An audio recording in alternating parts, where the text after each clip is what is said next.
Seorang wanita ditemukan tewas penuh luka tusuk sementara anaknya kritis di sebuah rumah jalan Gunung Lebah, Denpasar. Polisi masih memburu pelaku pembunuhan yang kabur usai menghabisi nyawa korban. Rumah nomor 43E di Jalan Gunung Lebah 4 Denpasar ini telah dipasangi garis polisi usai peristiwa penikaman yang menewaskan salah seorang penghuni rumah. Menurut saksi mata, sejak Selasa pagi ada seorang pria bertopi yang mencurigakan di depan rumah. Sekitar pukul 1 siang, pria tersebut masuk ke dalam rumah dan tak lama kemudian terdengar teriakan seorang wanita. Ada teriakan? Iya, teriakan. Teriakan? Tolong itu pas dilihat, udah ada orang bawa pisau jalan di sini. Ada kenapa pistol?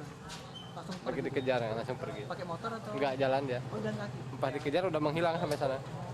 Setelah pelaku kabur, warga kemudian menolong penghuni rumah Suyani dan putranya yang sudah bersimbah darah akibat luka tusukan di sekujur tubuh.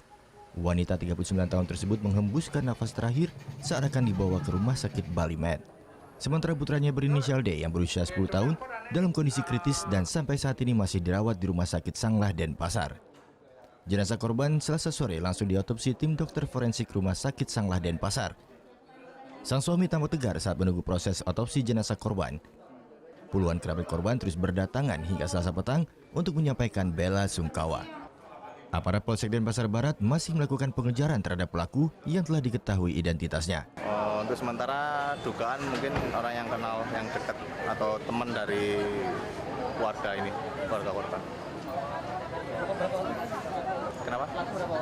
Pelaku masih diduga 1 orang. Dugaan sementara motif pembunuhan adalah masalah hutang piutang. Pelaku diketahui memiliki hutang kepada keluarga korban. Kapolsek Denpasar Barat mengimbau kepada pelaku untuk segera menyerahkan diri kepada polisi. Muhammad Hasanuddin melaporkan untuk NET.